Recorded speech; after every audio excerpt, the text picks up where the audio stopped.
Meanwhile, tomorrow, President Biden will deliver the State of the Union address. He will speak to the nation as the government is on this brink of a shutdown, though talks are continuing. And he faces a real challenge now in the general election campaign as it moves in that direction against former President Donald Trump. CBS News senior White House and political correspondent Ed O'Keefe joins us now at the table. So this is a moment coming after Super Tuesday where it's not formally the general election. Right.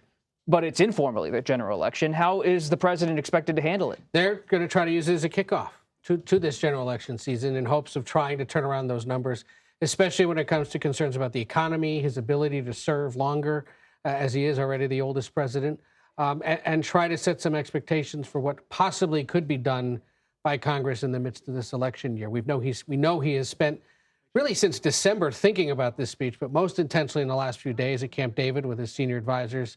Today, again, off the public grid at least, focused on the address because, it's a captive audience of upwards of 20 million people, at least on television and then in the social space as well. They understand this is a huge opportunity for him to try to set the pace for the year. What do you expect to hear? I mean, State of the Unions always have this grab bag of issues, but are we going to hear, based on your conversations with Biden sources and knowing things could change, January 6th, unions, labor issues, reproductive rights? All of that in one way or another. We know now, based on some info they've shared with us this afternoon, that there's going to be a big focus on trying to tackle concerns about the cost of things or battling inflation. He's going to try to do, or at least propose, extending some things that were done in the Inflation Reduction Act regarding prescription drug prices, understanding that that's a really popular and important and urgent concern for a lot of voters. Trying to get Medicare to be able to negotiate now up to 50 different drugs that deal with cancer, heart disease, and diabetes, and then also call on Congress to cap the amount of money somebody with private insurance, any American with private insurance, has at $2,000 a year. Right now, it's being done for Medicare recipients through the Inflation Reduction Act. The argument now being anyone with private insurance shouldn't have to pay more than $2,000 a year. Would require legislation from Congress. They can't even agree on when to go to lunch, so it would be a tall order. But by merely presenting that in an election year, it suggests to the voter, at least they hope, I'm trying to do something to help you out.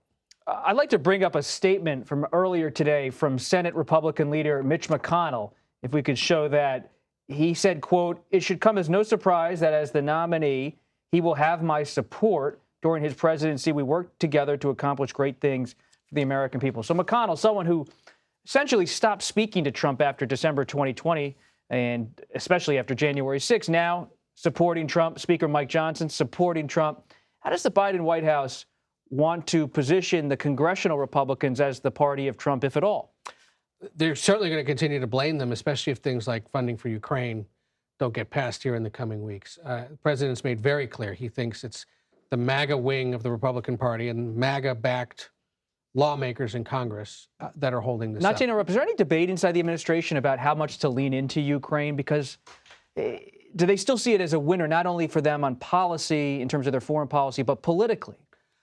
Politically, maybe less so, but of course, it becomes an issue for them politically if things go sideways in Ukraine, right? Because then he's going to get blamed by not only people here, but around the world that you may have mismanaged that situation. Unless he's done a good enough job telling voters, I did everything I could, it was Republicans who held it up. Unlikely to be a major theme of the speech, but as with most of these addresses, there is a foreign policy section, and we know now he was trying to get some notable guests in the room who've all declined. Navalny's wife, the First Lady of Ukraine, both of them citing logistical and scheduling reasons for not being able to come. But that kind of an attempt was being made to put them in the room to sort of stare at lawmakers and say, how could you not deal with this issue when people like this are suffering, or these women embody the suffering of so many. So we'll see how he decides to talk about it. But look, polling shows there's a majority support for continuing to help them, growing skepticism about whether that should be open-ended, but something they're certainly going to push for. And they can push for it with the support of Mitch McConnell, who, while he has to support the president now because he says, I was going to support the Republican nominee, isn't someone who's expected to go down to Mar-a-Lago, right, and kiss the ring and pose for photos, and is someone that the president can still do work with, even as he understands he's got to go support the guy who's running to lead his party. All right, Ed, I want you to step back for a second. Think about everything you've done reporting on President Biden. You covered him as a candidate, vice president, now covering him as president of the United States. What are you really watching tomorrow night? When you're sitting there with your notebook and watching, because I'll tell you what I'm watching. I'm watching his back and forth with the Republicans. Yep. Remember the most recent, I think it was the last State of the Union. Last year. He had the exchange with the GOP as it went, and it was kind of an impromptu moment that said Biden still has it in terms of the extemporaneous style. What are you watching? Few things. Like many Americans who sit at home wondering, can he make it through and not have some stumble that gets used against him in advertising or in talking points by Republicans? And in what way does he maybe expand upon the themes that he likes to talk about almost every single day? You know, this is the United States of America. We can do anything if we work together. Is there some new line that sort of speaks to where we are right now and tries to cast ahead to the election? And yeah, they would love more than anything else to be interrupted again by a Republican in the room so that he can banter with him. What happens if he's interrupted by somebody calling for a ceasefire? How does he handle that? He has not been confronted with that much in the public space in the last few weeks. They've kept him away from protesters when he's on the road. When you were with him in Michigan, remember, they didn't really release the schedule because they don't want crowds showing up. When he's on the road anywhere else, they're keeping it pretty quiet. If he's confronted with that at all in the room, how does he address it? And then let's see what other kind of policy prescriptions he's putting out there to at least suggest to voters, here's what I would do if I had a Congress that would work with me.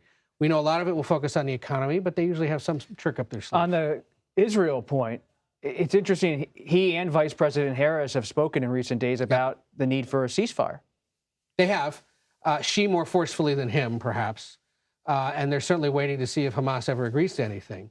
And we'll see how it's discussed in the room. Because remember, aid to Israel is also being held up by this ongoing disagreement over how exactly to spend money. Ed O'Keefe is so right. One of the most scripted moments in American politics, but we often remember the unscripted parts of the presentation. Ed O'Keefe, thank you for being here. We appreciate it.